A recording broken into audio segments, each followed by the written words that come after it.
문재인 대통령이 JTBC가 집중 보도한 1980년 5.18 당시 공군의 출격대기 명령과 헬기 기총사격 사건에 대한 특별조사를 지시했습니다. 국방부는 곧바로 특별조사단을 구성하고 군이 공개를 거부했던 기무사 조난 자료도 조사하기로 했습니다. JTBC 취재 결과 5.18 당시 광주와 수원 등 최소 8개 비행단에서 공군 작전이 시행되거나 출격 대기 명령이 내려진 것으로 나타났습니다. 국방부는 JTBC가 인터뷰한 공군 조종사 등을 참고인으로 조사할 계획입니다. 국정원 이현수 전 기조실장과 삼성 장충기 전 미래전략실 차장이 1년여 동안 약 150차례나 연락을 주고받았던 것으로 확인됐습니다. 국정농단 사건이 불거진 뒤에도 통화는 이어졌습니다. 국정원 적폐청산 TF는 국정원의 핵심 정보가 삼성에 유출됐는지 조사 중입니다. 법원이 이재용 삼성전자 부회장의 선고 공판을 생중계하지 않기로 결정했습니다. 생중계를 통해 얻게 되는 공공의 이익보다 피고인들이 입을 불이익과 손해가 더 크다고 판단했습니다. 릴리안 생리대 제조업체를 상대로 집단 소송을 준비 중인 소비자가 이틀 만에 8,400명을 넘었습니다. 생활용품 속 유해물질에 대한 소비자들 불안감이 커지는 가운데 식약처의 안일한 대응이 논란입니다. 경북 영천과 경산의 양기농장에서 달걀에 이어 닭에서도 DDT 성분이 검출됐습니다. 닭들이 시장과 식당으로도 팔려나간 사실이 알려졌지만 당국은 닭에 대한 대책을 전혀 내놓지 못하고 있습니다. EBS가 교재를 빼돌려 팔아온 물류업체 직원을 검찰에 고발했습니다. 그런데 EBS는 첫 제보를 받고 7달이 지나서야 조사에 나선 데다 관련 증거도 폐기해버렸습니다. 수소, 우주의 75%. 그 무한한 수소로 자동차를 달리게 하다. 현대자동차. 시청자 여러분, JTBC 뉴스룸을 시작하겠습니다. 5.18 당시 발포 명령 책임자는 과연 이번 정부에서 밝혀질 것인가? 1980년 5.18 당시 공군 전투기들이 공대지 폭탄을 장착한 채 광주로 출격할 준비를 하고 있었다는 JTBC 보도와 관련해서 문재인 대통령이 국방부 장관에게 특별조사 지시를 내렸습니다. 이번 정부 들어서 대통령이 특별조사를 지시한 것은 이번이 처음 있는 일입니다. 조사 대상에는 5.18 당시 광주 금남로 전일 빌딩을 향한 헬리콥터 기총 사격건도 포함됐습니다. 전투기 출격 대기 명령과 헬기 기총 사격에 대한 조사는 40년 가까이 드러나지 않고 있는 발포 명령자에 대한 조사로도 이어질 것으로 보입니다. 먼저 청와대 취재기자를 연결하겠습니다. 고석순 기자, 우선 오늘 청와대 특별조사 지시 발표 내용부터 정리를 하죠. 네, 박수현 청와대 대변인은 5.18 광주 민주화 운동 당시 공군 전투기 부대에 광주를 향한 출격 대기 명령이 내려졌다는 언론 보도와 이 당시 전일 빌딩을 향한 헬리콥터 기총 사격 등 두 건과 관련해 대통령이 특별조사를 국방부 장관에게 지시했다고 밝혔습니다. 청와대 관계자에 따르면 문 대통령이 오늘 오전 JTBC 보도 등의 내용을 보고받고 국가안보실에 관련 지시를 내렸고 이 안보실이 즉시 국방부 장관에게 전달을 했습니다. 이런 과정을 거쳐서 오늘 오전에 예정에 없던 이 브리핑을 통해서 이 발표를 한 겁니다. 예. 자, 특별조사라는 그런 표현도 그렇고 또 JTBC 보도가 나간 지 이틀 만에 신속하게 이루어졌다는 점도 그렇고 그래서 이번 대통령 지시는 이례적이라는 그런 평가도 있습니다. 배경을 어떻게 봐야 될까요? 네, 우선 이 전투기의 광주 공습 계획은 그동안 소문처럼만 있었던 건데 이 JTBC가 조종사들을 직접 인터뷰하면서 이 실체적 진실에 상당히 가까워졌다는 겁니다. 이 소문이 아니라 뚜렷한 정황이 드러난 건데요. 이 폭탄을 달고 출격 대기를 했다는 건 이 당시 시민을 향한 발포가 우발적, 자의적 조치였다는 신군부 측의 주장을 뒤집을 수 있는 이 중요한 정황 증거이기도 합니다. 이 청와대 관계자는 국민들이 굉장히 충격적으로 받아들이는 이런 부분에 대해서 이 진상 규명이 필요하다는 입장을 대통령이 가지고 있다 이렇게 설명했습니다. 예. 자, 전투기 출격 문제와 함께 헬기 기총 사격 이 문제도 이제 조사 대상에 포함이 됐습니다. 이 내용은 그런데 문 대통령이 오랫동안 관심을 가져왔던 부분이기도 하죠.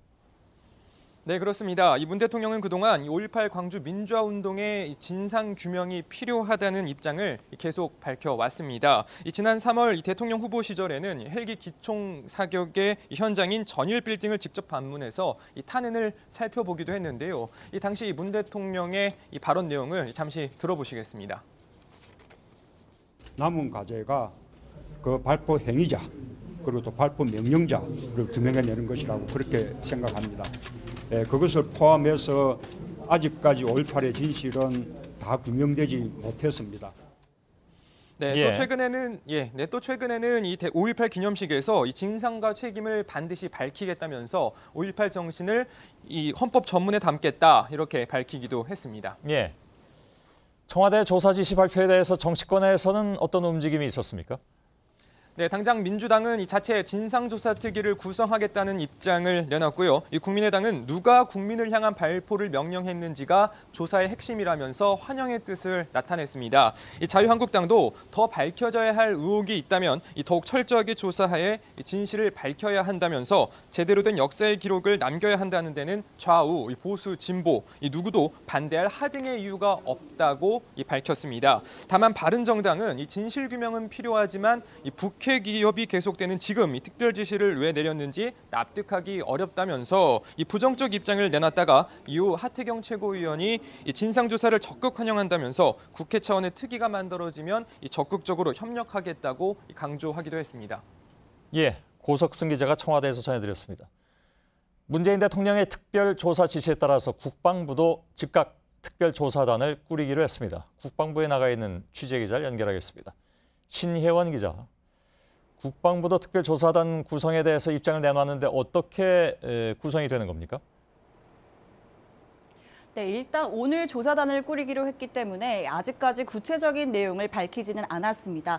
다만 최대한 빠른 시일 내에 구성을 완료하고 이 조사에 착수하겠다는 게 국방부의 입장인데요. 이 과정에서 5.18 민주화운동 관련 단체의 참여 요청이 있을 경우에 이를 적극 수용하겠다는 입장도 밝혔습니다. 예. 이 취재 결과 일부 단체가 이미 참여 요청을 한 것으로 확인이 됐습니다. 아, 그렇습니까? 굉장히 빨리 진행이 되는 그런 느낌인데 사실 이전에 진상규명이 제대로 안 되는 것은 군이 미온적이었기 때문이다 이런 비판이 많이 있었습니다. 이번에는 군이 그동안에 공개되지 않았던 자료들도 모두 들여다보겠다고 했는데 어떤 내용들이 있습니까? 네, 그렇습니다. 여러 가지 핵심 자료들이 추가로 조사가 될 것으로 보이는데요. 일단 이 국방부의 자체 진상조사이기 때문에 내부 자료를 분석하는 데 주력을 할 것으로 보입니다. 이 국방부 내에는 5.18 민주화운동 당시에 이 계엄군의 작전일지와 같은 이 관련 자료들이 보관되어 있는 것으로 알려져 있습니다. 당장 이러한 남아있는 자료들을 바탕으로 이 비밀 등급을 확인해서 비밀 지정을 해제하면 조금 더 이 진상규명에 다가갈 수 있을 것으로 보입니다. 예, 작전 일지와 함께 당시 상황을 볼 핵심 자료라고 평가를 받는 조난 자료들도 있다고 들었습니다. 이걸 이번에 처음 열어본다고 들었는데 그 내용도 좀 전해주시죠.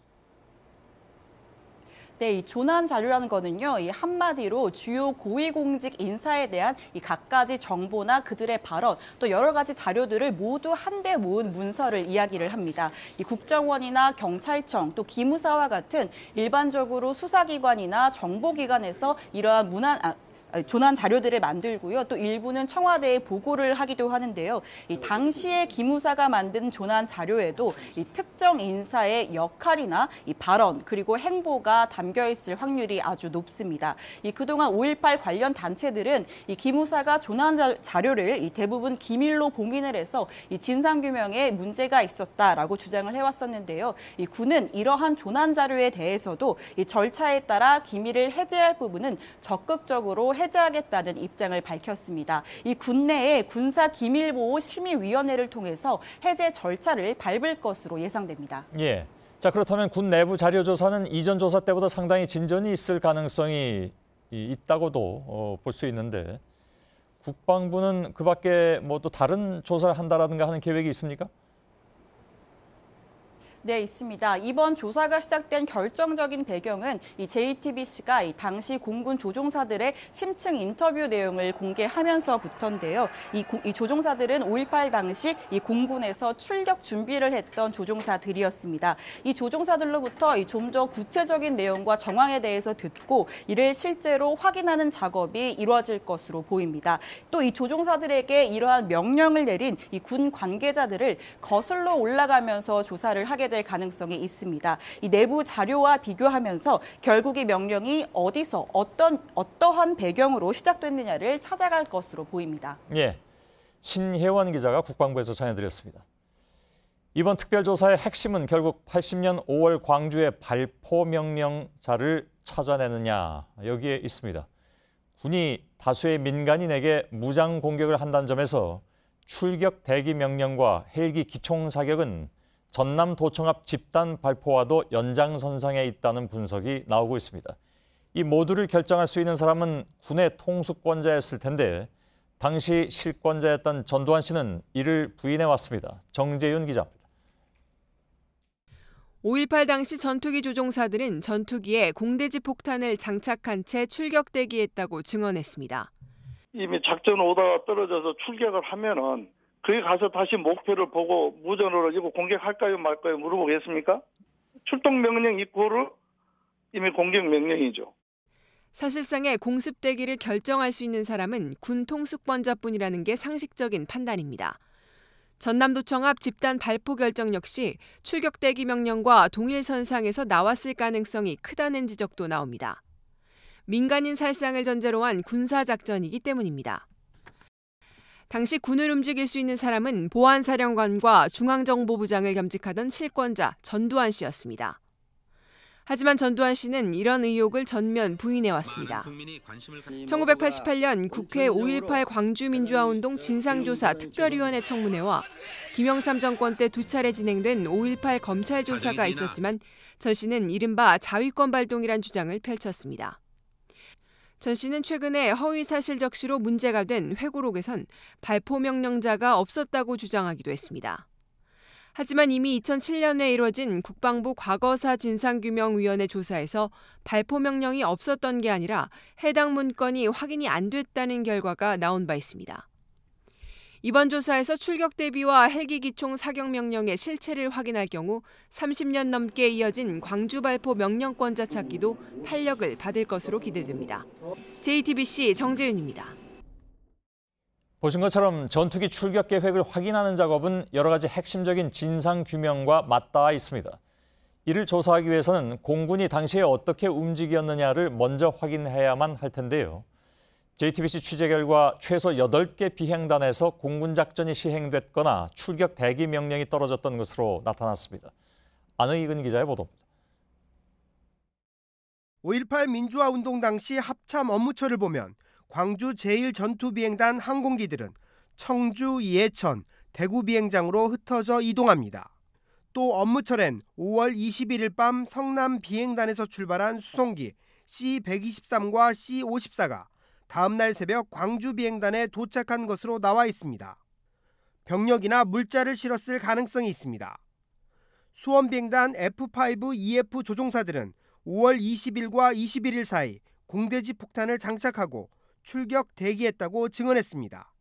김해비행단 수송기 조종사는 5월 말 김해비행단에서 광주비행단으로 비상대기를 나갔는데 전투기 경납고에서 야영하던 특전사 부대원들을 목격했다고 말했습니다.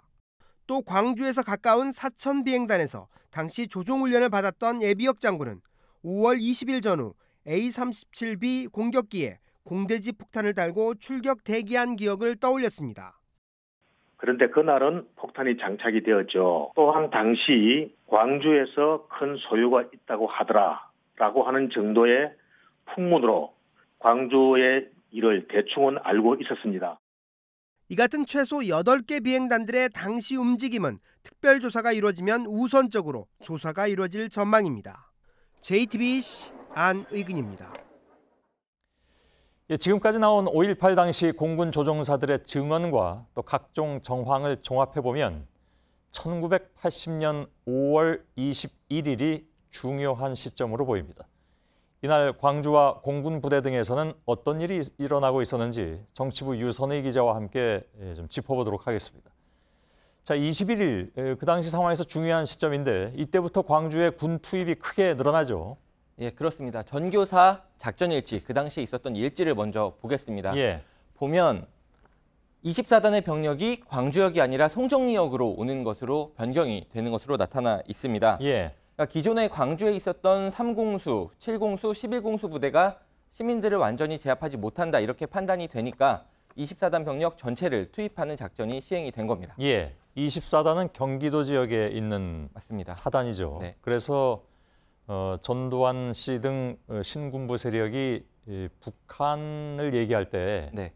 할 말이 없는 부분이 바로 이 부분이기도 합니다. 그러니까 북한을 신경 썼다면 과연 그 전방 바로 밑에 있는 군을 빼서 광주를 투입시켰겠느냐. 네. 이런 반론이 많이 나온 바가 있습니다. 네, 시민단체들에서는 그 부분을 굉장히 강조를 하고 있습니다. 예. 아무튼 육군 항공여단에도 작전 대기 명령이 떨어졌는데 네. 그것도 바로 이때입니까? 21일?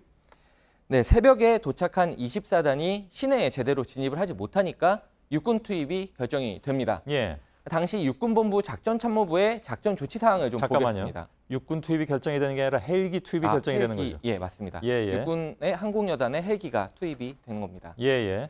육군본부 작전참모부의 작전 조치 사항을 좀 보면 5월 21일 UH-1H 그리고 500MD 헬기가 동원되는 것으로 나타나고 있습니다. 특히 예. 500MD 헬기 같은 경우는 공격형 헬기입니다. 그리고 작전 대기 시간은 오전 10시로 표현이 돼 있습니다. 예. 다음 자료를 좀 보겠습니다. 다음은 특전사령부 작전 결과 문서인데요. 오후 5시에 전남 도청에서 계엄군이 일시 철수한 것으로 나와 있습니다. 21일에. 네. 예. 그리고요. 그리고 수원 제10전투 비행단 조종사가 출격 대기 명령을 받은 시간, 또 그리고 그 대기가 해제된 시간, 이것들이 지금 보신 상황과 일치하는데요. 잠깐 들어보겠습니다. 예. 오전 한 10시쯤? 예. 11시쯤 그 지시가 떨어져가지고 예. 준비해가지고 있었는데 그날 오후 한 4시, 5시 무렵 퇴근 시간 가까이 됐을 때 해제가 됐어요. 예. 시간까지 좀 꼭 들어맞는 그런 상황입니다. 물론 자세한 내용은 좀 조사를 해봐야 되겠지만 말이죠. 네. 예. 문재인 대통령이 오늘 특별조사를 지시한 것은 JTBC가 보도한 공군 조종사들의 출격 대기 명령 그리고 헬기 사격에 대한 부분입니다. 예. 근데 이 두 부분은 상당히 관련성이 많이 있는 것으로 나타났습니다. 그렇습니까? 예. 먼저 5.18 당시의 광주 상황을 직접 목격하고 수기를 남긴 아놀드 피터슨 목사의 부인 바바라 피터슨 씨의 증언을 먼저 들어보겠습니다. 예. I was standing on the second floor balcony of our house with him when he took the picture of the helicopter shooting on the crowd. And we both saw it happening. It wasn't just him. 예. 헬기 사격을 봤다는 이제 피터슨 부부를 외에도 여러 목격자들의 진술을 종합을 하면 헬기 사격이 목격된 시간은 오후 1시 30분에서 5시 사이입니다. 예.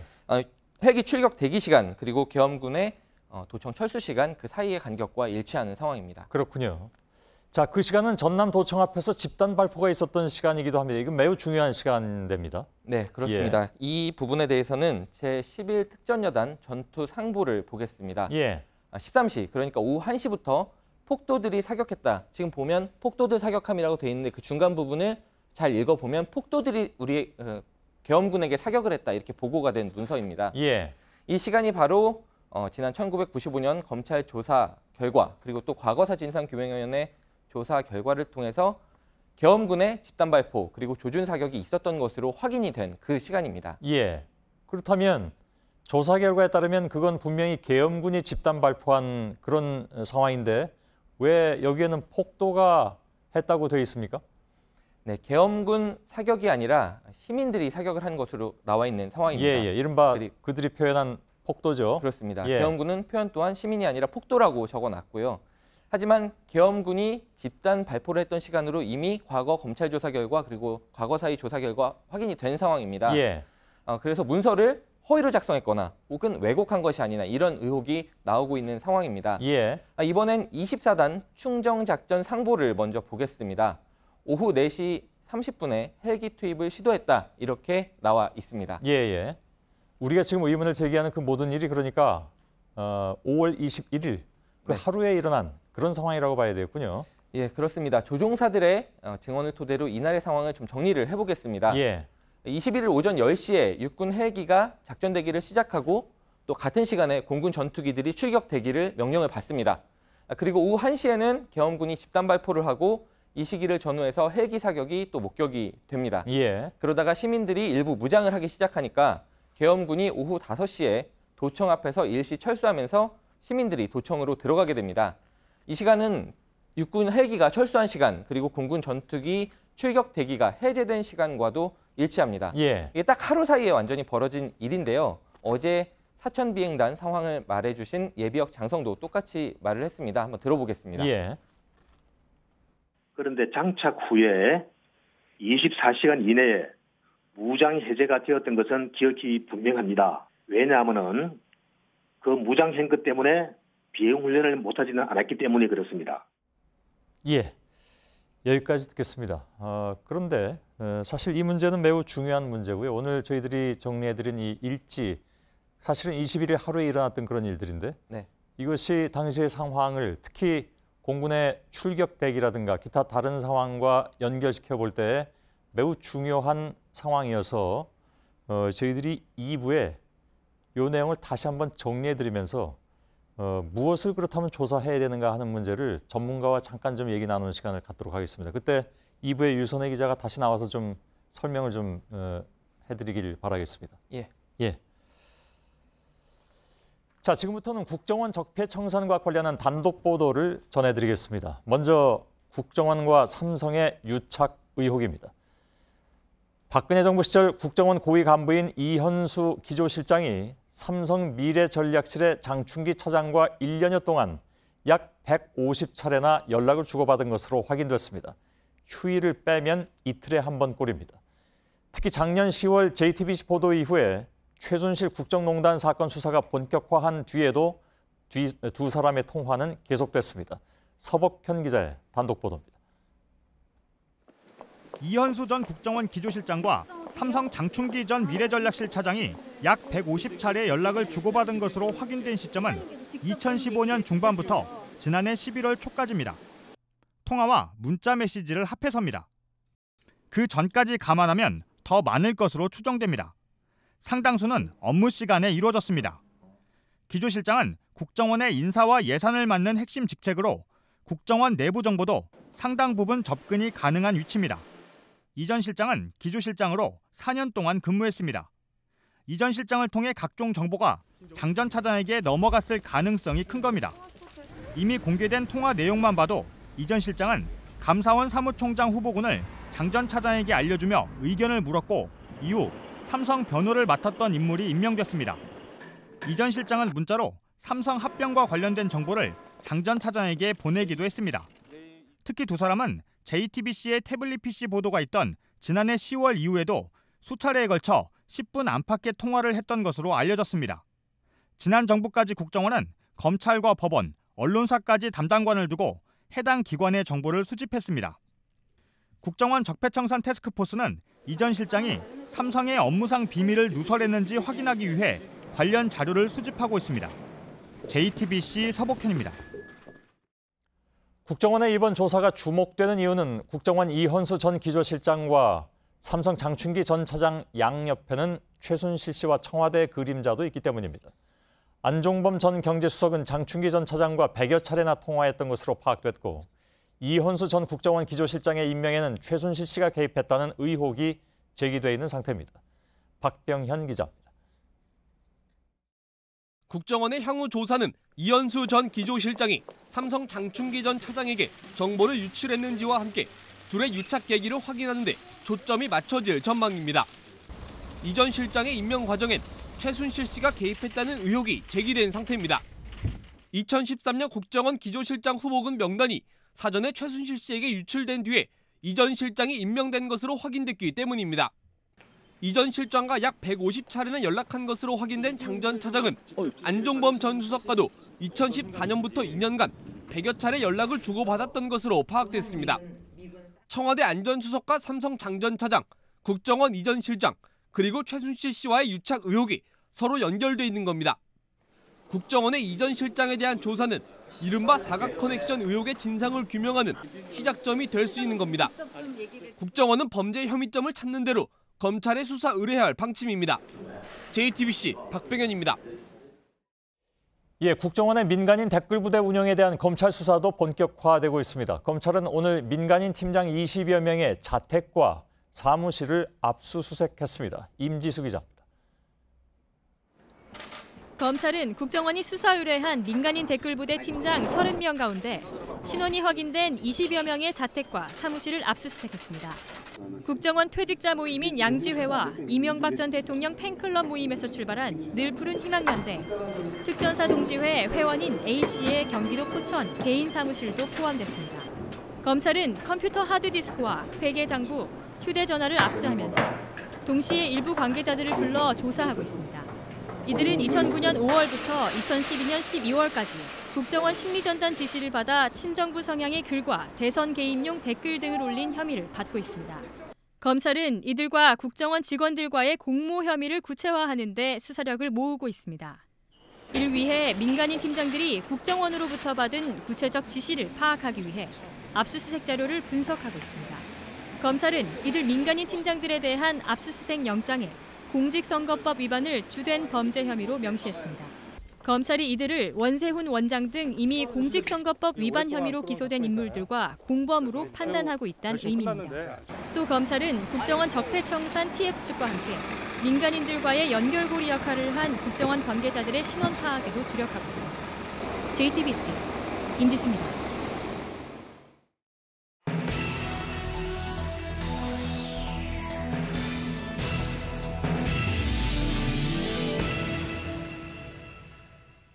세간의 관심이 모아졌던 이재용 삼성전자 부회장의 선고 공판 생중계가 실시되지 않게 됐습니다. 재판부는 이 부회장과 삼성 임원 등 피고인 5명이 모두 동의하지 않았고 생중계에 따른 공공의 이익이 침해되는 피고인들의 이익보다 크지 않다고 했습니다.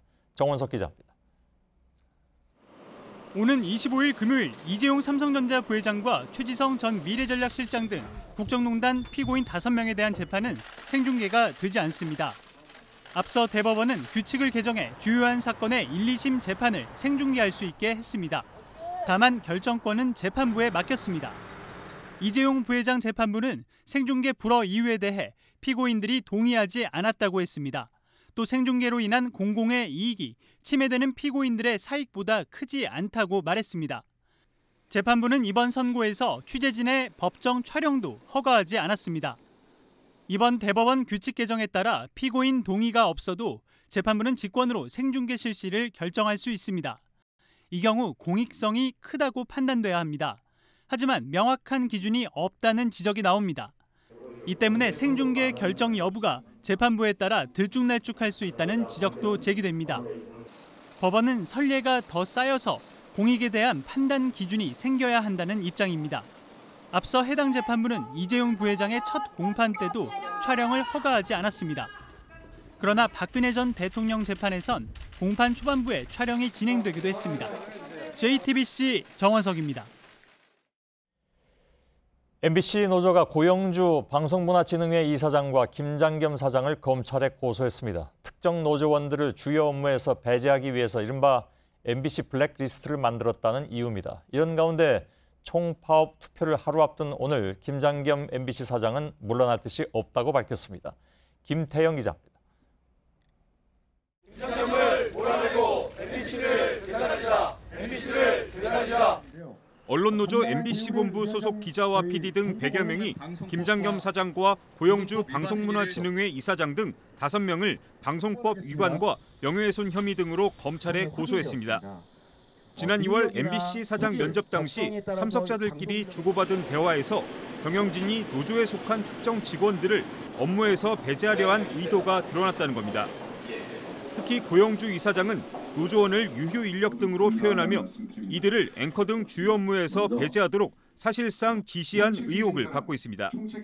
MBC 사장을 뽑는 면접 자리가 온갖 불법 행위를 공모하고 논의하고 획책한 자리임이 드러났습니다. 우리의 요구는 단순합니다. 법대로 처벌해 주십시오. 현재까지 김장겸 사장 등 현 경영진의 사퇴를 요구하며 제작 거부에 동참한 노조원은 350명이 넘습니다. 내일부턴 총파업 찬반 투표가 엿새간 진행됩니다. 가결되면 MBC는 지난 2012년 이후 5년 만에 다시 총파업에 돌입하게 됩니다. 이런 가운데 김장겸 사장은 오늘 열린 확대 간부 회의에서 사퇴할 의사가 없음을 분명히 했습니다. 김 사장은 본 적도 없는 문건을 블랙리스트란 단어로 연결해 경영진을 흔들고 있다며 퇴진하는 일은 없을 것이라고 못 박았습니다. 또 지난 10년간 공영방송이 참담하게 무너졌다는 문재인 대통령의 발언을 거론하며 노조의 직접 행동을 부추기는 듯한 발언이라고 주장했습니다. 노조는 고용노동부가 부당 노동 행위를 인정했는데도 김 사장이 거짓말을 하고 있다며 김 사장의 발언으로 경영진의 퇴진 사유는 더 명확해졌다고 반박했습니다. JTBC 김태영입니다. 불법 정치자금을 받은 혐의로 징역 2년을 선고받았던 한명숙 전 국무총리가 오늘 수감 생활을 마치고 만기 출소했습니다. 의정부 교도소 앞에는 새벽부터 더불어민주당 관계자들과 지지자 100여 명이 나와서 한 전 총리를 기다렸습니다. 박민규 기자입니다. 오늘 새벽 5시 한명숙 전 국무총리가 2년간의 수감 생활을 마치고 의정부 교도소를 나왔습니다. 이해찬, 문희상 의원 등 더불어민주당 관계자들과 100여 명의 지지자들이 새벽부터 나와 한 전 총리를 맞았습니다. 짧지 않았던 2년 동안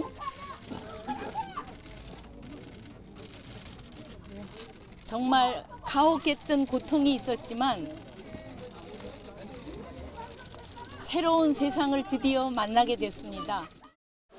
앞서 한 전 총리는 한만호 전 한신건영 대표로부터 9억여 원의 불법 정치자금을 받은 혐의로 2015년 8월 수감됐습니다. 1심은 무죄로 봤지만 2심 재판부가 징역 2년을 선고했고 대법원 전원합의체에서 대법관 13명 중 8명이 유죄로 판단해 판결이 확정됐습니다. JTBC 박민규입니다. 한 전 총리가 출소하자 정치권에서는 공방이 벌어졌습니다. 민주당에선 한 전 총리가 억울한 옥살이를 했다고 주장했고 야3당은 그러면 당시 대법관들은 제정신이 아니었냐고 반박했는데 이 과정에서 좀 더 극단적인 표현이 나왔고 그 다음은 말싸움으로 이어졌습니다. 이희정 기자입니다. 민주당은 한명숙 전 총리가 정치보복을 당해 억울한 옥살이를 했다고 주장했습니다. 박근혜 정부에서는 사법부마저도 때로는 정권에 순응해 왔습니다. 다시는 사법 적폐가 일어나지 않는 사법 기풍을 새롭게 만들었으면 하는 것입니다. 사법개혁 필요성이 더 커졌다는 주장도 나왔습니다. 야3당은 정부 여당이 헌법과 법치주의의 근간을 흔들려 한다고 반발했습니다. 박근혜는 당연하고 한명숙은 억울하다는 식의 논리는 아전인수, 내노남불로 상징되는 이 정부와 판박이입니다. 여야 공방은 법제사법위원회까지 번졌습니다. 권성동 법사위원장이 추미애 대표의 발언을 강도 높게 비판하면서 고성이 오갔습니다. 한명숙 전 총리에 대해서 유죄 선고를 한 13분의 대법관은 속된 말로 얘기해서 제정신이 아니다. 또라이라는 것을 주장하는 거예요. 이 사람들이 지금 추미애 대표하고. 지금 말씀이 좀 심하지 않으신가요? 위원장님 또라이가 뭡니까? 권 위원장은 대법원 차원에서 판결에 잘못이 없다며 성명을 내라고 요구했고 당시 한 전 총리 재판에 판결에 참여했던 김소영 법원 행정처장은 근거 없는 비난은 사법부의 신뢰에 영향을 미칠 수 있다고 대답했습니다. JTBC 이희정입니다. 네, 릴리안 생리대 부작용 피해 소송에 참여하겠다는 소비자들이 지금까지 8,400명에 이르는 것으로 확인됐습니다. 식약처는 곧바로 품질 조사를 하기로 했고 해당 업체는 환불 조치를 시작했습니다. 하지만 식약처의 안일한 대응이 사태를 키웠다는 지적입니다. 화학제품 전반에 대한 공포로도 이어질 조짐을 보이고 있습니다. 최하은, 이선화 기자입니다. 서울의 대형마트에 있는 생리대 코너입니다. 어제까지 판매하던 릴리안 제품은 찾아볼 수 없습니다. 부작용을 호소하는 사례가 급증하면서 아예 매장에서 뺀 겁니다. 접착 부분이나 뭐 이렇게 흡수하는 거라든지 그런 부분에 있어서 더 민감하게 보고 사용을 하겠죠. 그걸 어떻게 만드는지 무엇을 통해서 만드는지 잘 모르잖아요. 해당 생리대를 만든 깨끗한 나라에 대해 집단 소송에 나서겠다는 소비자도 이틀 만에 8,000명이 넘었습니다. 여성 시민단체에 접수된 피해 사례도 3,000건에 이릅니다. 저희 엄마나 아니면 저 이렇게 올케나 제가 다 그 생리대를 권면해줬거든요. 깨끗하다, 검사를 받은 부분이다. 보이신 태도가 너무 화가 나서 피해자들이 이렇게 많은데. 소비자 불안이 확산되자 업체 측은 환불 조치를 시작했습니다. 당초 부작용의 원인이 밝혀질 때까지 기다리겠다는 입장에서 하루 만에 물러선 겁니다. 식약처도 4분기에 예정돼 있던 품질 검사를 곧바로 시작하겠다고 밝혔습니다. JTBC 최하은입니다. 지난 3월 여성환경연대가 강원대 연구팀과 함께 생리대에서 방출되는 물질을 시험한 결과입니다. 총 10여 개 제품에서 독성 물질이 검출됐는데 릴리안 제품이 가장 농도가 높았습니다. 그런데 당시 발표 자리엔 식약처 관계자도 참석한 것으로 확인됐습니다. 연구 결과를 확인하고서도 최근 논란이 불거질 때까지 아무 조치를 취하지 않은 겁니다. 식약처에서는 저희 그 간담회에 참석을 했었고 결과를 같이 들었지만 그 부분을 좀 이렇게 가볍게 판단을 하신 것 같고, 식약처 측은 지난해 10월부터 유해 물질에 대해 별도로 평가를 진행하던 상황이라며 강원대 연구에서 나온 독성 물질은 아직 유해성이 확인되지 않아 조치를 취할 수 없었다고 했습니다. 하지만 릴리안 생리대 부작용 논란이 커지자 식약처는 오늘 추가 품질 검사를 최대한 앞당겨 시행하겠다고 밝혔습니다. 또 식약처는 가습기 살균제 성분이 함유된 헤어스프레이에 대해서도 안이하게 대응했다는 지적을 받았습니다. 앞서 독성 물질인 CMIT와 MIT를 포함한 스프레이 제품의 피해자가 발생했고 중고 제품 등이 온라인에서 거래되는 상황입니다. 하지만 식약처는 기준을 강화하기 이전에 생산했다는 이유로 해당 스프레이를 관리 목록에 포함시키지 않았습니다. 살충제 계란 문제 역시 지난해 국정감사에 이어 지난 4월에도 시민단체가 문제를 제기한 바 있습니다. 식약처의 늑장 대응이 잇따라 도마 위에 오르면서 소비자들의 화학물질 불안감도 커지고 있습니다. JTBC 이선아입니다. 달걀에서 38년 전에 금지된 농약인 DDT가 검출된 데 이어 해당 농장의 닭에서도 DDT가 나왔습니다. 그러나 당국은 닭에 대해서는 아직 대책을 내놓지 못하고 있습니다. 윤두열 기자입니다. 계란에서 DDT 성분이 나온 경북 영천과 경산 양계 농장의 닭에서도 DDT가 나왔습니다. 경북 동물위생시험소가 영천 양계장에서 8마리, 경산에서 4마리를 골라 검사했는데 12마리 모두 DDT 성분이 검출된 겁니다. 이 중 3마리는 잔류 허용 기준치보다 높게 나왔습니다. 문제는 해당 농장의 노개가 중간 상인을 통해 전통시장이나 식당 등으로 팔려나갔다는 점입니다. 일부긴 하지만 산란계도 식용으로 유통이 되고 있는 겁니다. 또 이렇게 도축장을 거치지 않고 생닭으로 거래되는 경우는 이력 추적도 어렵습니다. 때문에 살충제 계란 파동이 처음 발생했을 때 산란계에서도 살충제 성분이 나오는지 여부를 검사해야 한다는 여론이 많았습니다. 하지만 지금까지 확인이 된 곳은 도축장에 출하된 한 개 농장뿐입니다. 아직은 보니까 지침을 만드는 중이거나 시도 중인 모양입니다. 아직은 지침은 아직 내려온 건 없습니다.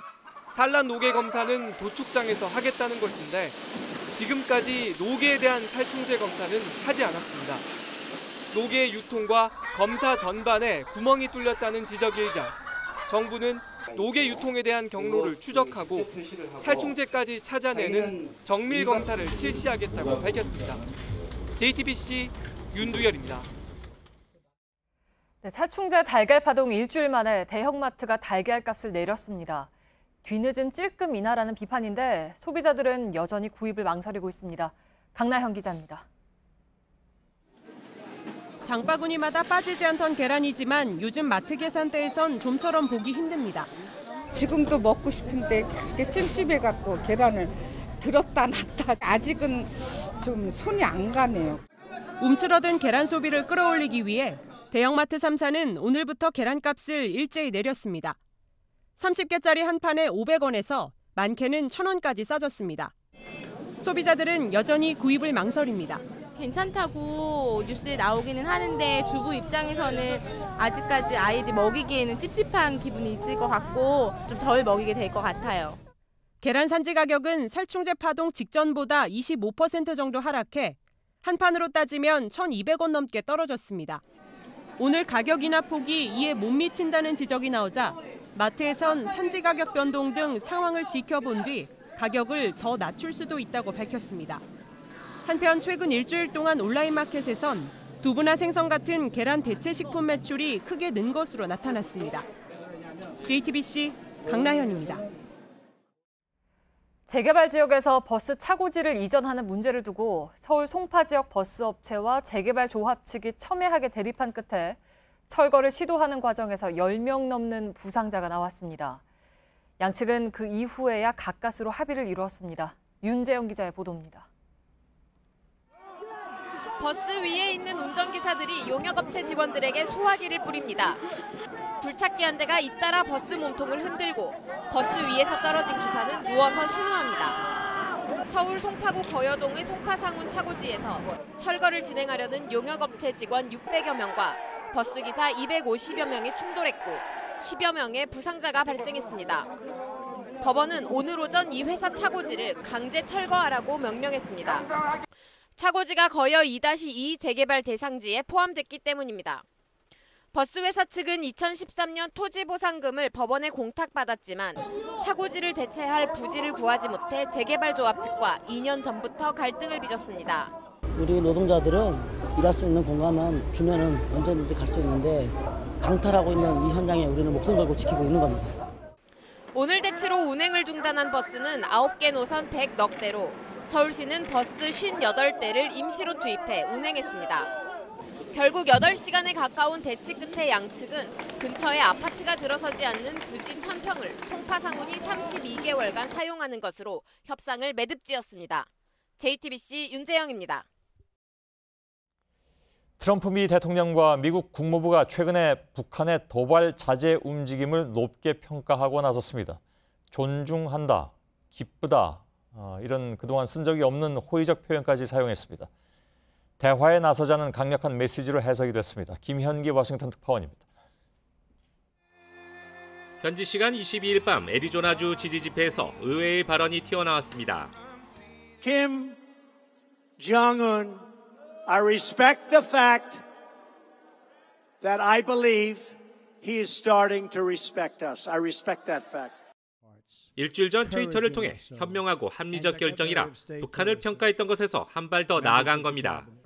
트럼프는 북미 관계가 호전될 가능성도 시사했습니다. And maybe, probably not, but maybe something positive can come about. They won't tell you that, but maybe something positive can come about. 이에 앞서 틸러슨 국무장관도 이날 기자회견에서 북한과 대화를 시작할 수 있는 길로 접어들었다고 밝혔습니다. I'm pleased to see that the regime in Pyongyang has certainly demonstrated some level of restraint that we've not seen in the past. We hope that this is the beginning of this signal. 트럼프 대통령의 대북 대화 메시지는 이례적이고 강력합니다. 북한이 과연 이에 호응하고 나설지 북핵 문제는 중대한 분수령을 맞이하고 있습니다. 워싱턴에서 JTBC 김현기입니다. 13호 태풍 하토가 홍콩과 마카오를 강타해서 마카오에서 3명이 사망하고 2명이 실종됐습니다. 이 태풍의 강도가 가공할 만해서 자동차도 넘어간다고 합니다. 홍콩의 증권거래소와 학교도 모두 문을 닫고 대피했습니다. 백종훈 기자입니다. 홍콩의 한 방송사 취재진이 비바람에 몸을 가누지 못하고 넘어져 있습니다. 파도가 넘쳐 해변 도로와 인도가 물로 잠겼습니다. 차량이 침수되고 일부 차량은 바람에 쓰러지기도 합니다. 태풍 하토가 홍콩과 마카오를 강타해 홍콩에서 84명이 다쳤습니다. 마카오에서는 3명이 사망하고 2명이 실종됐습니다. 태풍 하토의 바람 세기는 최고 초속 45m로 관측됐습니다. 홍콩 당국은 가장 강한 태풍 경보인 시그널 10을 발령했습니다. 홍콩에서 시그널 10이 발령된 것은 지난 2012년 이후 5년 만입니다. 홍콩과 마카오에서는 태풍 하토로 인해 450편이 넘는 항공편이 결항됐습니다. 홍콩 증권거래소와 학교들도 모두 태풍으로 인해 문을 닫았습니다. 중국 당국도 태풍 하토의 상륙으로 광둥성 등에 폭우가 내릴 것으로 보고 대비 중입니다. JTBC 백종원입니다. 도심 하천 산책로를 지나던 60대 장애인이 불어난 물에 휩쓸려서 숨지는 사고가 발생했습니다. 도심의 빗물을 하천으로 내보내는 관로에서 갑자기 많은 물이 쏟아지면서 벌어진 일입니다. 현장에는 출입 통제도 경보음도 없었습니다. 정진명 기자입니다. 전동 휠체어에 탄 66살 문모 씨가 빗속을 뚫고 광주 천변 산책로를 지나갑니다. 문 씨는 우수관 수문 앞에서 행방이 사라졌는데 2시간 반이 지나 700m 떨어진 곳에서 숨진 채 발견됐습니다. 천변 산책로를 지나던 문 씨는 이곳 우수관 수문에서 갑자기 쏟아진 빗물에 떠밀려 하천으로 빠졌습니다. 사고 당시 광주에는 시간당 30mm 이상의 폭우가 내렸습니다. 하지만 하천이 범람하지 않았다는 이유로 수문에서 물이 쏟아져 나오는데도 출입 통제나 경보 방송을 하지 않았습니다. 제 무릎 정도 닿을 정도니까 바닥 지면에서 한 40cm, 50cm 정도? 거의 폭포수처럼 쏟아졌습니다. 문제의 수문은 관로에 일정 수위 이상 물이 차면 자동으로 열리도록 설계돼 있습니다. 이렇게 쏟아진 빗물은 산책로를 지나 하천으로 그대로 흘러듭니다. 따라서 폭우 때면 언제든지 산책로를 거니는 시민들을 덮칠 수 있지만 안전장치는 전혀 없습니다. 하천을 따라 수문이 나 있는 다른 세 곳도 마찬가지입니다. 광주광역시는 뒤늦게 하천 통제 시스템을 점검하기로 했습니다. JTBC 정진명입니다. 네, 오늘이 절기상 가을을 알리는 처서였습니다. 중부지방에는 강한 비가 왔고 남부지방에는 폭염특보가 내려졌습니다. 조민준 기자입니다. 앞이 보이지 않을 정도로 많은 비가 내립니다. 서울 청계천엔 출입이 통제됐습니다. 오늘 중부와 강원 북부지방은 흐린 가운데 오후 5시 현재까지 서울 강남 58mm, 강원 영월 42mm 등 폭우가 이어졌습니다. 충남 당진에서는 새벽 한때 시간당 50mm가 넘는 비가 내리기도 했습니다. 현재 비구름들이 강원 북부 지역에 머물고 있어 중부 곳곳에서는 내일까지 많은 비가 쏟아지겠습니다. 특히 서울과 경기 등 중북부 지방에서는 내일까지 100mm 넘는 비가 내리겠습니다. 내일 아침 경기 북부를 시작으로 오후에는 서울과 인천 등 중북부까지 폭우특보가 발효될 것으로 전망됩니다. 현재 홍콩에 상륙한 제13호 태풍 하토의 수증기가 북태평양 고기압 가장 자리를 타고 중부지방으로 대거 유입되고 있기 때문입니다. 반면 수증기 통로 아래에 위치한 남부지방은 무더웠습니다. 낮 기온이 대구 35.9도, 광주 33.6도까지 오르는 등 경남과 전남 일부 지역엔 폭염특보가 발령됐습니다. 특히 제주는 어젯밤 최저 기온이 28도를 기록해 올해 45번째 열대야가 나타났습니다. 역대 3번째로 많은 수치입니다. 폭염은 내일 남부지방에 비가 내리면서 점차 누그러질 것으로 보입니다. JTBC 조민중입니다. 미국에서 살인죄로 복역 중이던 사형수가 사형 집행을 4시간 앞두고 목숨을 건졌습니다. 범행에 쓰인 흉기에서 다른 사람의 지문이 나왔다는 사형수 측 변호사의 주장 때문인데 검찰은 무죄일 가능성이 전혀 없다고 맞섰습니다. 부소현 특파원입니다. 현지 시간 22일 오후 2시 사형수 마르셀러스 윌리엄스의 형 집행이 중단됐습니다. 미주리주의 에릭 그레이튼스 주지사가 사형 집행 불과 4시간 전에 내린 명령입니다. 범행에 사용된 흉기의 DNA 분석 결과 다른 사람의 지문이 발견됐다는 사형수 변호인 측의 주장을 받아들인 겁니다. Any fair-minded person could look at this and say, I don't think this guy is guilty.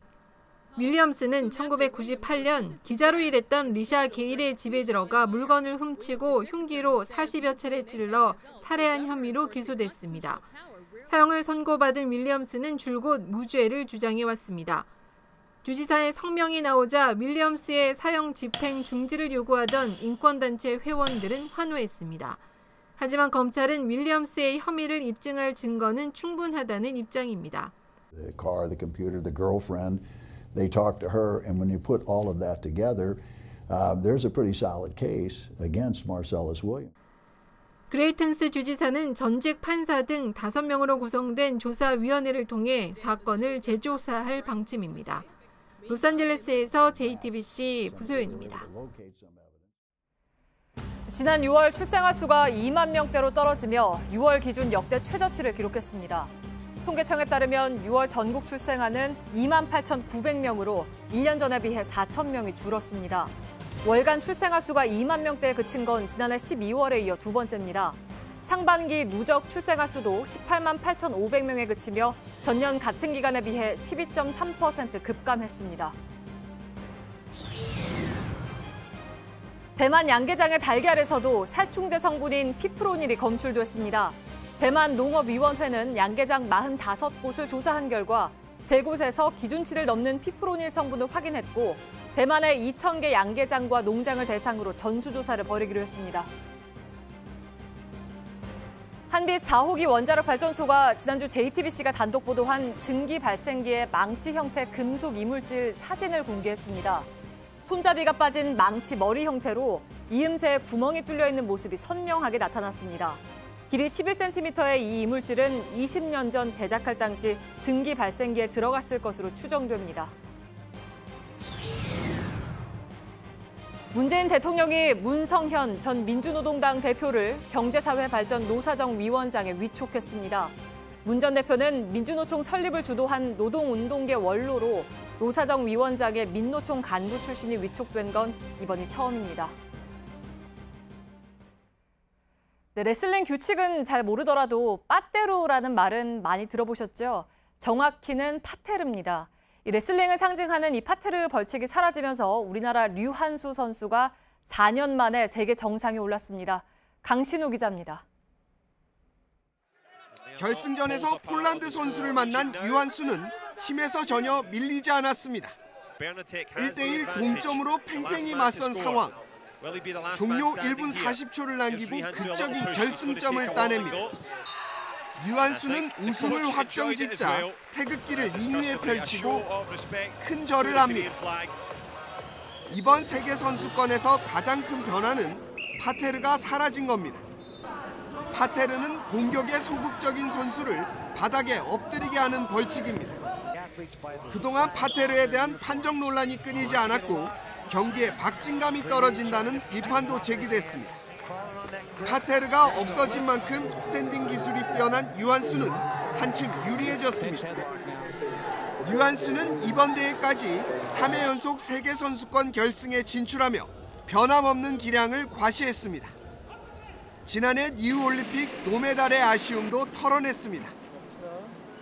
4년 만에 세계선수권 정상에 선 류한수는 2020년 도쿄올림픽을 향해 도전을 이어갑니다. JTBC 강신우입니다.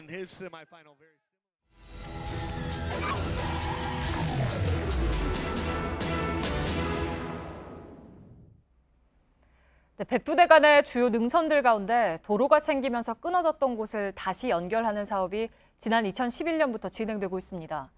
생태계를 복원해서 야생동물도 자유롭게 다니게 하겠다는 취지였습니다. 하지만 야생동물보다는 등산객들을 위한 셈이 됐습니다. 1차 카메라 손광균 기자입니다.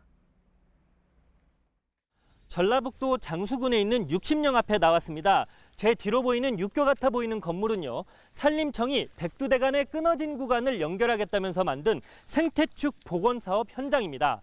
자, 산림청은 이곳을 만들면서 사람과 야생동물이 함께 이용할 수 있는 곳으로 만들겠다고 했는데요. 실제로는 어떤지 한번 확인해 보겠습니다. 복원된 구간의 입구부터 나무로 만든 대형 안내판이 야생동물의 이동 통로를 막고 있습니다. 등산로를 만들고 양옆은 야생동물을 위한 공간이라고 써놨지만 실제로 동물이 오고 간 흔적은 찾기 어렵습니다. 낮에 사람들이 이용한 그 통로에는 사람들의 냄새나 음식, 찌꺼기, 쓰레기 이런 것들 때문에 야생동물이 기피한다고. 복원 구간을 벗어나자마자 사람이 남기고 간 물건들이 곳곳에서 발견됩니다. 오래된 안테나부터 찢어서 버린 컵라면 용기까지 경계심이 많은 야생동물이 가까이 올 수 없는 상태입니다.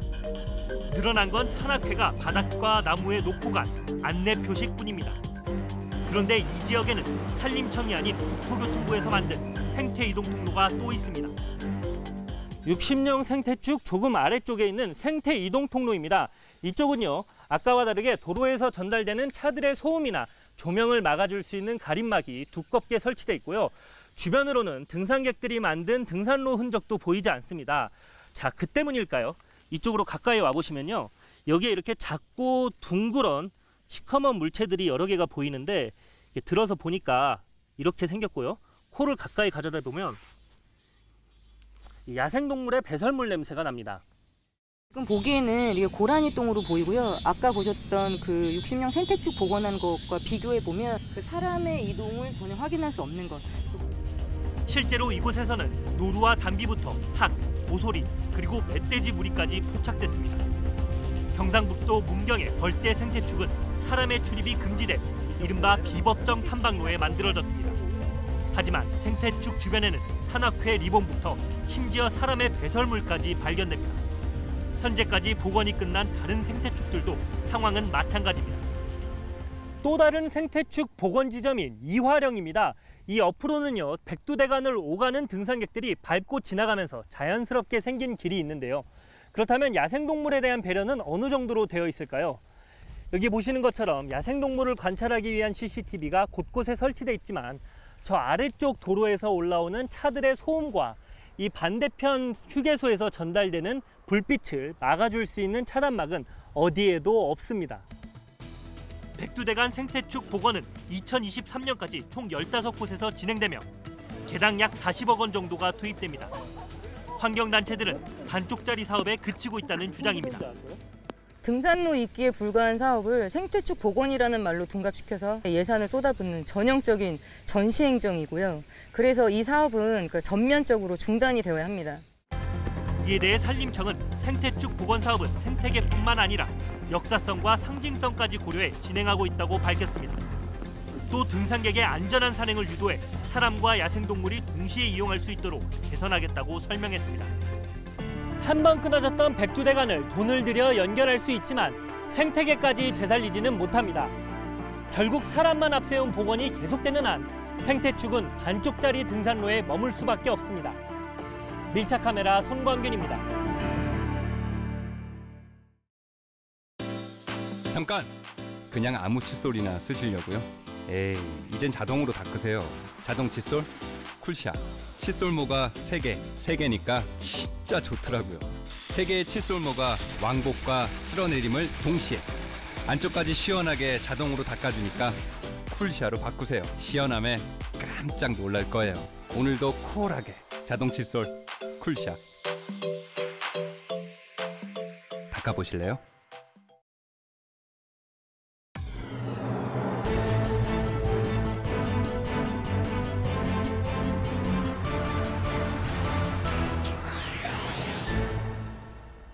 뉴스룸의 앵커 브리핑을 시작하겠습니다.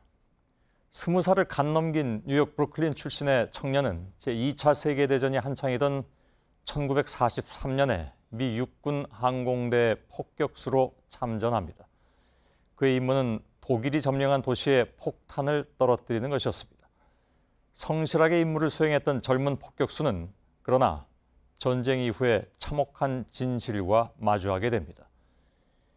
민간인 5명이 사망했다고 기록된 체코의 풀젠에서 실은 수백 명의 민간인이 죽었다는 말을 들었고, 그가 역시 폭탄을 투하했던 프랑스 로얀에서는 1000명 넘는 민간인이 사망했다는 기록을 보게 된 것이죠. 하늘에서는 땅 위의 비명소리가 들리지 않는다. 나는 어떻게 평범한 사람들이 희생자를 적으로만 바라보면서 잔혹한 행위에 가담하는지 이해하기 시작했다. 청년은 큰 충격을 받았고 전쟁의 기억을 봉한 봉투에 이렇게 썼습니다. 결코 다시는. 그의 이름은 하워드 진. 바로 어제 이 앵커 브리핑에서 소개해드린 그 사람입니다. 그는 역사학자가 돼서 미국이 세계 각지에서 수행한 숱한 전쟁의 참상을 고발하는데 온 힘을 바치다가 7년 전에 세상을 떠났습니다. 그리고 그들 역시 마찬가지였을 것입니다. 폭탄을 싣고 광주로 향하려 했다던 젊은 공군 조종사들. 작전은 실행으로 옮겨지진 않았지만 그들은 목표가 무엇인지 선명하게 알고 있었고, 적군이 아닌 민간인인데 폭탄을 떨어뜨리면 어떻게 하나 이렇게 혼란스러웠던 당시를 저희에게 증언했습니다. 또한 지금도 어디선가 숨지기며 상처를 감추고 있을 당시의 진압군들. 길고 긴 시간 동안 피해자도 가해자도 고통을 받고 있는데 학살의 지휘자는 오히려 당당함을 입에 올리고 있으니 80년 5월의 그 도시는 아직도 우리에게 현재로 남아있는 것인지도 모르겠습니다. 젊은 조종사들이 밤하늘에서 내려다본 도시의 풍경들은 참으로 평화로웠을 것입니다. 창문마다 새어나오는 작은 불빛들, 그 하나하나는 너무나도 작아서 보잘것없어 보일지라도 모두는 함께 모여 어두움을 밝히고 있죠. 그리고 그 수많은 불빛들을 전부 가릴 수는 없듯이 감추려 해도 감출 수 없는 그 오래된 진실들과 지금 우리는 비로소 마주하고 있는 중입니다. 오늘의 앵커 브리핑이었습니다.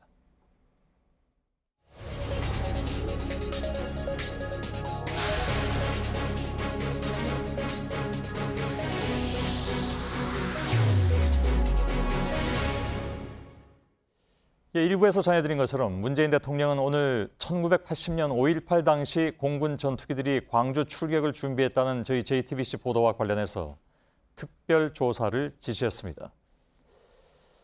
자, 그래서 저희가 일부에서 가장 중요한 시점이 바로 5월 21일이다. 어제하고 그제 저하고 인터뷰했던 두 사람의 예비역 장성들은 5월 20일이나 21일을 얘기했었는데 아마도 그것은 저희들이 여러 가지 추론을 해본 결과 5월 21일 가능성이 매우 높습니다.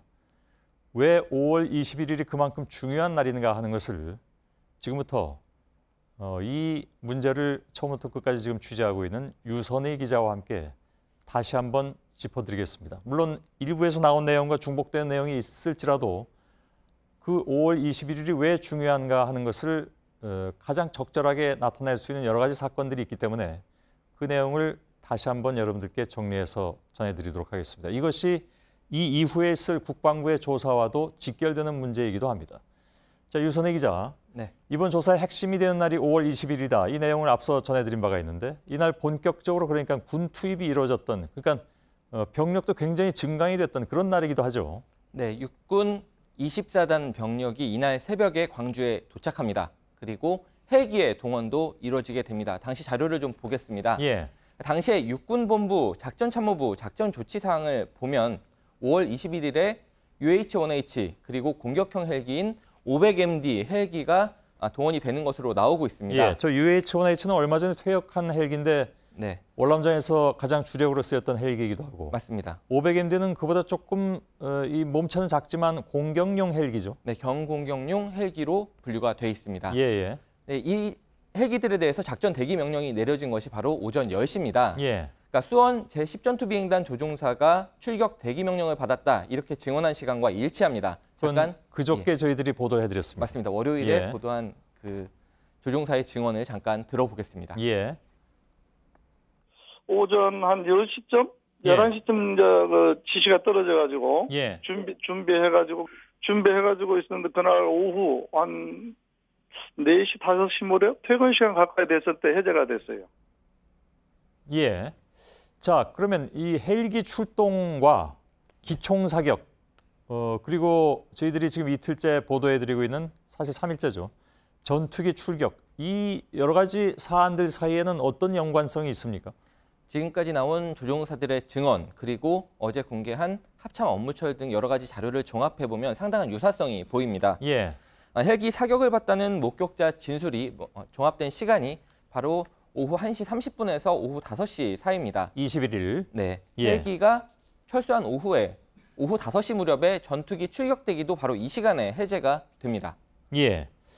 자, 헬기 사격과 전투기 출동 대기가 함께 이루어졌다는 거잖아요. 그러니까 지금 얘기를 종합하면. 네, 그런 정황입니다. 예. 네. 그러면 21일 오후에는 전남 도청 앞에서 집단 발포가 있었던 날이기도 합니다. 그러니까 원래 최초 사격은 21일이 아니라 그보다 하루 전인 있지만 20일 밤이었습니다. 네. 근데 집단 발포가 있었던 것은 바로 다음 날인 21일 오후였고요. 네. 예, 그게 어떻게 기록이 되어 있습니까? 네, 집단 발포 그리고 조준 사격이 있던 것이 그날 오후 1시로 기록이 돼 있습니다. 예. 기록을 좀 보겠습니다. 제11특전여단 전투상보입니다. 오후 1시부터 폭도들이 계엄군을 향해 사격을 했다고 나와 있습니다. 이 시간이 사실은 1995년 검찰 조사 결과 그리고 과거사 진상규명위원회의 조사 결과를 통해서 확인된 바로는 집단 발포, 조준 사격이 계엄군에 의해서 있었던 것으로 확인이 된 시간입니다. 예. 그러니까 계엄군이 사격을 해놓고 시민을 폭도로 칭하면서 시민이 사격을 한 것으로 나와 있는 겁니다. 어쨌든 사격은 역시 21일 오후에 있었습니다. 예, 저희가 일부에서 이 내용을 전해드린 다음에 제가 잠깐 좀 그 고민을 해봤습니다. 네. 뭐냐면 지금 이 화면에 나와 있는 13시부터 폭도들 사격함 이렇게 되어 있는데 네. 요거 글자 그대로 뽑아낸 겁니까? 네, 폭도들 13시부터 폭도들 사격함, 폭도들은 사격함으로 지금 보이고 있는데요. 지금 글자가 잘 보이지 않기 때문에 저희가 예. 핵심만 뽑아서 이렇게 보여준 겁니다. 폭도들은 이렇게 되어 있으니까 왜냐하면 폭도들 사격하면 네. 폭도들을 사격했다는 얘기로도 해석이 될 네. 수 있기 때문에 예. 제가 정확한 글자를 지금 네. 물어보는 겁니다. 예, 정확한 글자는 지금 여기 보기에도 폭도들은으로 확실히 보이고요. 아, 그렇습니까? 이 부분은 네, 정확하게 그 당시 특검 1995년 검찰 조사 때도 예. 이제 계엄군이 작성한 문서인데 알겠습니다. 폭도들이 이제 사격을 했다라고 예. 기록이 돼 있습니다. 물론 폭도는 그들이 지칭한 그 광주 시민입니다. 맞습니다. 그래서 아까 이 내용은 사실 짚고 넘어가야 되는데 네. 이게 왜곡됐거나 아니면 허위일 가능성이 있는 것이 네. 13시부터 집단 발포가 있었기 때문에 네. 시민들을 상대로 발포를 한 것이지 네. 시민들이 사격한 것은 아닙니다. 네. 그건 다시 한번 짚고 넘어가죠. 그래서 네, 이 기록이 허위거나 왜곡이다. 네, 그럴 가능성이 여러 전문가들에 의해서 제기가 되고 있습니다. 그럼 검찰 조사에서 나왔으니까요. 네. 95년에. 우리가 지금 의문을 제기하는 그 모든 일이 5월 21일 하루에 일어났던 그런 상황입니다. 그러니까. 예.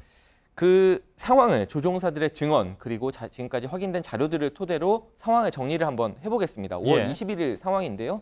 21일 오전 10시에 육군 헬기가 작전 대기를 시작을 합니다. 그런데 같은 시간에 수원 그리고 사천 비행단에서 출격 대기 명령이 내려지는 것으로 증언이 나왔습니다. 예. 그리고 오후 1시에는 계엄군이 시민을 향해 집단 발포를 하고 이 시기를 전후해서 헬기 사격도 목격했다는 증언이 계속 나오고 있습니다. 예. 그러다가 시민들이 집단 발포를 당한 다음에 일부 무장을 하기 시작하니까 계엄군이 오후 5시에 도청 앞에서 일시 철수를 하는데요. 그리고 나서 시민들이 도청으로 들어가게 됩니다. 예. 이 시기에 비슷한 시간에 육군 헬기가 철수를 하게 되고 공군 전투기 조종사들의 출격 대기도 오후 5시를 전후해서 해제가 됩니다. 예. 그러니까 이날 육군의 움직임 그리고 육군 헬기, 공군 전투기의 대기 이 모든 것이 사실은 일자뿐 아니라 시간대까지 대체로 일치하고 있는 상황이기 때문에 21일에 이뤄진 이런 움직임들에 대한 조사가 종합적으로 이루어져야 될 것으로 보입니다. 예. 우연이라고 보기엔 너무 시간들이 겹친다 이런 얘기잖아요. 네. 예.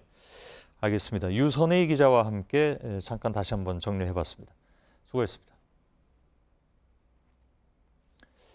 예, JTBC가 오랜 기간 광주 공습서를 취재하면서 그동안 찾아낸 자료 또 증언을 기자와 함께 분석하고 도움을 주셨던 분이 있는데 전남대 5.18 연구소 김희성 교수입니다. 광주에 있는 김 교수를 화상으로 잠깐 연결해서 핵심만 좀 질문을 해보도록 하겠습니다. 그러니까 특히 이번 앞으로 이어질 조사에서 무엇이 가장 중요한 것인가 하는 문제죠. 연결하겠습니다. 김희성 교수님 나와 계시죠? 이틀 동안에 걸친 전직 공군 조종사들의 증언 다 함께 들으셨고 또 분석도 하셨습니다. 결국 이것이 지금 이제 대통령 특별 지시에 의해서 조사에 들어가게 돼 있는데 공군 조종사들의 증언에서 가장 주목하신 부분은 어떤 겁니까?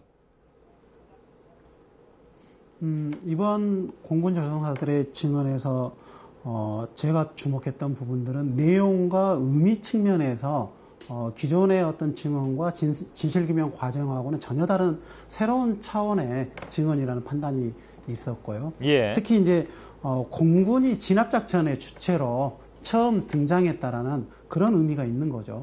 5.18 5월 18일부터 27일까지의 군 작전의 과정들 속에서 37년 동안 공군이 지원의 주체로 언급된 적도 없었을 뿐더러 실제 진압의 어떤 주체로 등장했다라는 것은 단 한 번도 언급된 적이 없었기 때문에 이건 전혀 새로운 주제가 등장한 거죠. 알겠습니다. 특히 21일에 저희들이 이날에 집중하고 있는데 이날은 도청에서 계엄군의 집단 발포가 있었던 날이기도 하고 헬기 사격이 목격된 날이기도 합니다. 전직 조종사들의 증언이 이 날짜를 향하고 있다는 것도 우연이 아니라 이런 얘기가 되는 거죠.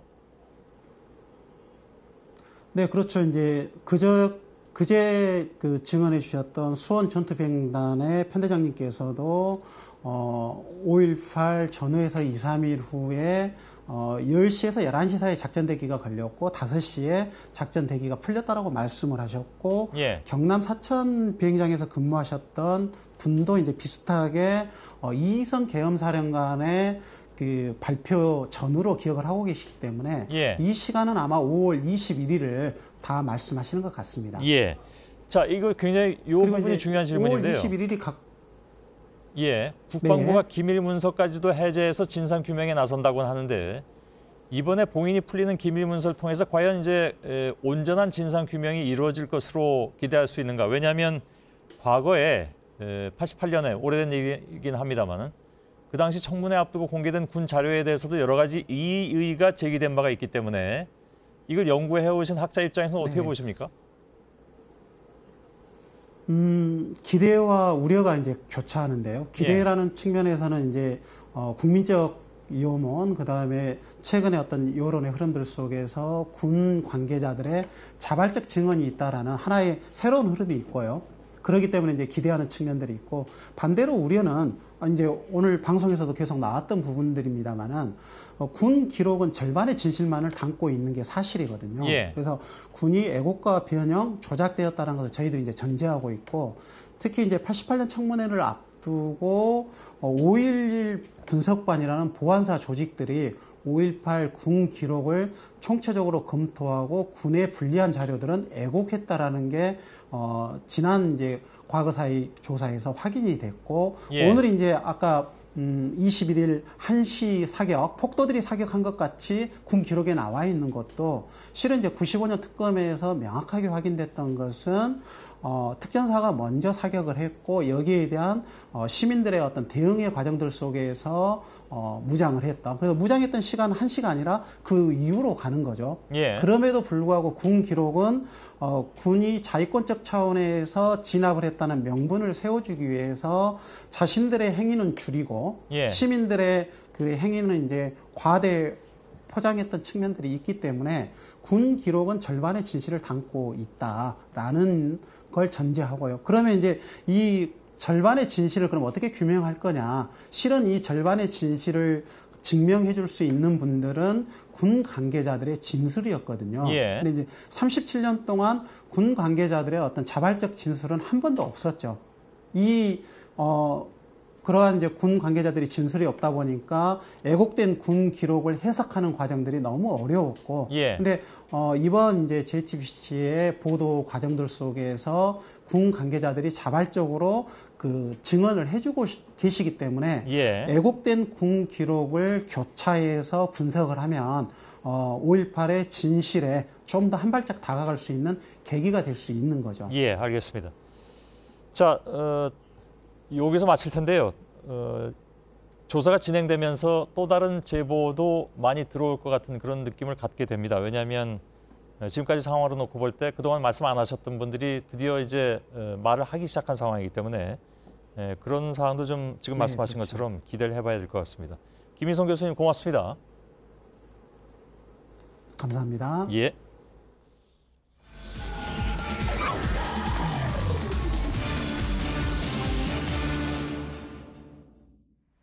EBS가 최근 감사를 벌여 교재를 빼돌려 팔아온 물류업체 직원을 검찰에 고발했습니다. 빼돌려진 EBS 교재들은 암시장에서 팔린 것으로 보입니다. 조직적인 범죄의 가능성에 무게가 실립니다. 이한길 기자의 단독 보도입니다. 경기도 파주에 위치한 한 출판 물류업체의 창고입니다. EBS는 이곳에서 교재 빼돌리기가 이루어졌다는 의혹에 대해 최근 조사를 벌였습니다. JTBC가 입수한 조사 보고서에는 전체 교재 97%가 전산 기록과 실제 수량이 달랐다고 돼 있습니다. 주문량과 실제 납품되는 양도 달랐고 전산상 재고와 실제 재고는 많게는 7,000부까지 차이가 났습니다. 업체가 수량을 속이려 한 정황도 확인됐습니다. 판매용 교재 사이에 연구용 교재를 끼워 넣고 고등학교 교재 안쪽 공간에는 초등 교재를 쌓아놨습니다. 이면지 묶음을 뒤에다 책처럼 모아놓은 경우도 있었습니다. 그러면 여기 이렇게 보내고 그 다음에 판매 대금은 어떤 식으로 받으셨는지요? 솔직하게 말씀드리면 제가 좀 개인적으로 좀 썼어요. 좀 필요해서. EBS는 이 업체가 8년간 교재 물류를 독점해온 만큼 장기간 조직적으로 범죄가 이뤄졌을 가능성을 염두에 두고 있습니다. EBS는 이 간부를 검찰에 고발하는 한편 EBS 직원이 연루돼 있는지에 대해서도 수사를 요청했습니다. JTBC 이한길입니다. 네, 그런데 EBS의 초기 대응에도 여러 의혹이 제기되고 있습니다. 첫 제보를 받고도 전수조사에 나서기까지 7개월이 걸렸습니다. 또 그 사이에 관련 증거들을 폐기해버렸습니다. 계속해서 이호진 기자입니다. EBS의 교재 빼돌리기 제보가 이뤄진 건 지난해 12월입니다. 담당 부서인 EBS 콘텐츠 사업본부는 이 사실을 감사관실에 알리지 않은 채 자체 샘플 조사를 했습니다. 전체 교재의 7%만 조사를 했는데 14,000여 부가 부족한 사실을 확인했습니다. 그리고 전수조사까지 4달을 끌었습니다. 재고조사를 이렇게 나가려고 하는데 준비가 안 됐다고 해서 그 기간을 자꾸 시간을 늦추고 있습니다. EBS 측은 조사를 하려면 일이 몰리는 2, 3월에 물류를 2주간 멈춰야 해 시기를 늦춘 것뿐이라는 입장입니다. 그런데 뒤늦게 이뤄진 전수조사에서 부족분은 29,000여 부, 비율로는 0.1%로 샘플 조사에서 확인된 부족분 7.6%와 큰 차이를 보였습니다. 다른 책 섞어놓고 연구용 섞어놓고 3개월 동안 그 짓을 한 거예요, 맨날. 특히 조사 뒤 관련 교재 대부분을 폐기해 검찰 수사 등을 통한 사실 확인이 어렵게 만들었다는 지적까지 나옵니다. 뭔가 내부적인 어떤 커넥션이 있지 않고서는 이렇게 부실하게 대응할 수가 없습니다. 국회는 EBS가 교재 빼돌리기를 의도적으로 숨겨왔는지 추가 조사에 나설 예정입니다. JTBC 이호진입니다.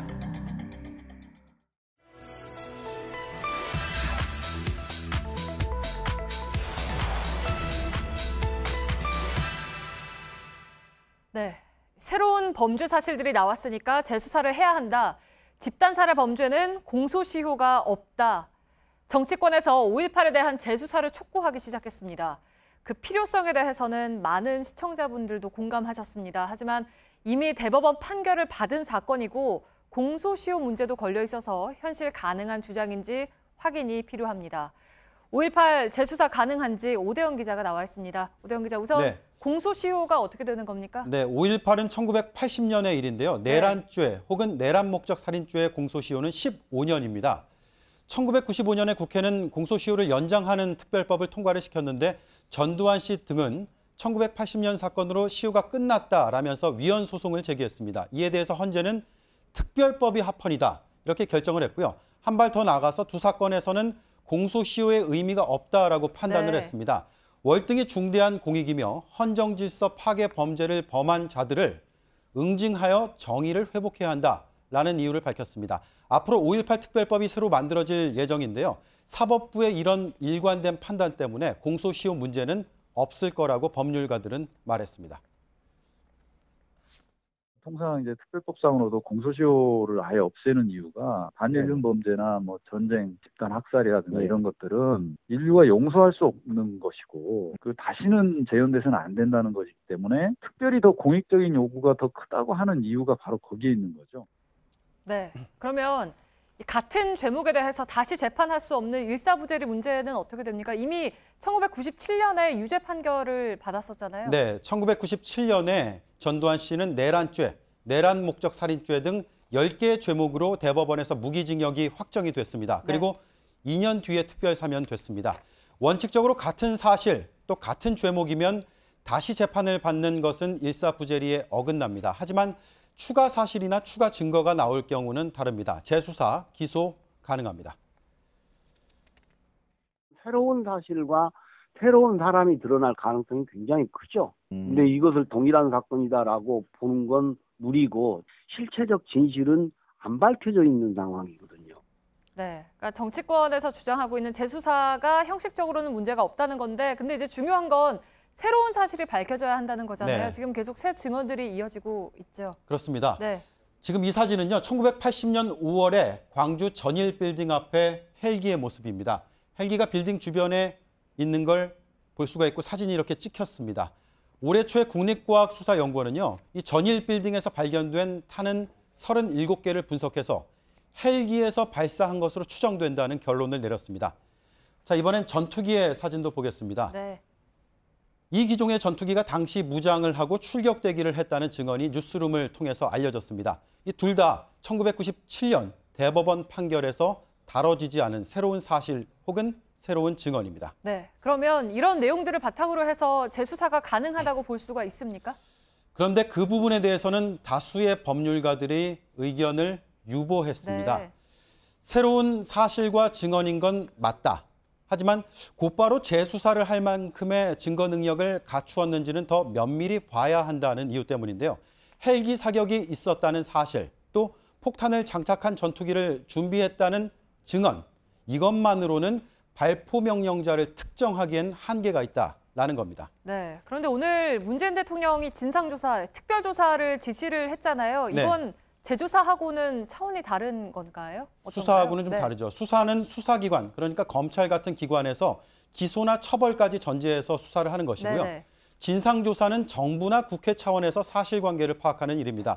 오늘 정부는 국방부의 특별조사단 꾸렸습니다. 이와 별개로 국회에서는 진상조사위를 만드는 특별법이 발의가 돼 있습니다.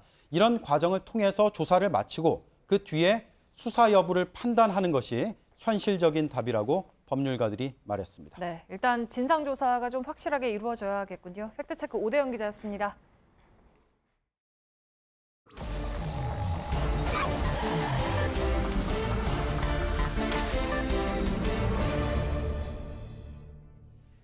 비하인드 뉴스 시작하겠습니다. 박성태 기자가 나와 있습니다. 자, 첫 번째 키워드 될까요? 예, 첫 번째 키워드는 관계없다 했지만입니다. 예, 어떤 내용입니까? 오늘 문재인 대통령이 5.18 민주화운동 당시 전투기가 출격 대기한 것, 그리고 헬기의 기총 소사에 대한 특별 조사를 지시했는데요. 예. 사실 당시의 총책임자는 바로 전두환 씨입니다. 예. 그래서 전 씨의 입장이 궁금해서 최측근에게 물었는데 민정기 전 비서관은 그걸 왜 우리한테 물어보냐? 전투기가 했다면 공군에게 물어봐야지 라면서 관계없다는 투로 얘기를 했습니다. 예, 관계가 없다. 지금 반응은 뭐 전 씨 최측근의 반응인 건 맞고. 예. 전두환 씨 본인의 반응은 뭐 아직 안 나오고 있죠? 예, 그렇습니다. 민정기 전 비서관이 열흘에 한 번 정도 찾아가는데 예. 이번 주에는 못 갔다고 합니다. 저희 보도가 이번 주부터 시작됐기 때문에 예. 아직 그 반응은 직접 반응은 확인을 못했고요. 하지만 민정기 전 비서관은 전 씨의 회고록 작업을 같이 했습니다. 그래서 5.18에 대한 인식을 같이 공유하고 있다라고 주장을 했는데요. 예. 민정기 전 비서관은 당시 모든 결정은 계엄사령관이 다 알아서 했다. 보안사는 아무 권한도 없었다라고 주장을 했습니다. 예. 전 씨 본인도 회고록에서 당시에 계엄사 회의에도 참석하지 못했다라는 주장을 하면서 5.18 진압에 어떠한 책임도 관계도 없다는 투로 회고록에 썼습니다. 예. 하지만 이는 거짓말이거나 기억이 잘못된 부분인데요. 96년 서울고법의 항소심 판결문을 보면 도청 진압작전이 가기 전전날 5월 25일 국방부 육군회관에서 있었던 회의에 전두환, 주영복 당시 국방장관인데요. 등이 참석한 가운데 작전을 최종 결정했다라고 팩트가 확인이 됐습니다. 예. 그래서 관련 회의에 참석하지 않았다는 전 씨의 주장은 거짓말인 겁니다. 그러네요. 당시 보안사령관. 예. 계엄사령관은 이희성 씨. 예. 그죠? 민정기 비서관은 변호사는 예. 뭐 이희성 씨가 다 한 것이다. 뭐 이렇게 얘기를 하고 있다는 얘기죠. 그러니까 쉽게 얘기하면. 예, 그렇습니다. 예.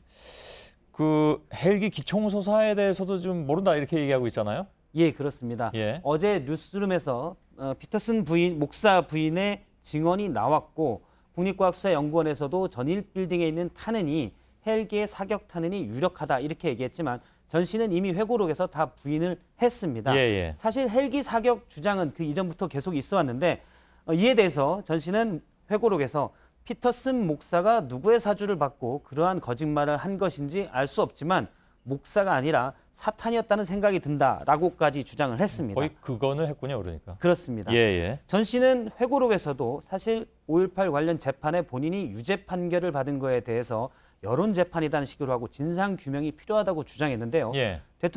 문재인 대통령이 진상 규명을 얘기한 만큼 적극 협조해야 됩니다. 예. 민정기 전 비서관에 따르면 지금도 건강은 좋다고 합니다. 예. 피터슨 목사의 부인은 물론 예. 피터슨 목사는 타계했습니다만 그 부인은 저희하고 인터뷰에서 이미 그런 얘기를 했죠. 그러니까 굉장히 그 전두환 씨가 남편을 예. 싫어하는 것 같다. 예. 근데 사과해야 된다. 자신을 위해서가 아니라 광주 시민들을 위해서. 예. 그 얘기를 어저께 내보낸 바가 있습니다. 두 번째 키워드는요? 네, 두 번째 키워드는 공정한 판사입니다. 예. 네, 지난 21일 저녁 자유한국당 최경환 의원에 대한 재판이 있었습니다. 중소기업진흥공단의 의원 사무실에 있던 직원을 취업 청탁을 했다 이 부분인데요. 예. 재판에서 판사가 최경환 의원에게 의견이 있으면 말해달라라고 하니까 최 의원이 공정하게 좀 봐달라라면서 두 번이나 공정하게 봐달라라고 진술을 했습니다. 예. 그러자 판사가 공정하다는 얘기가 나와서 한 말씀 하겠다면서 공정하게 해달라는 전화가 자꾸 판사에게 온다.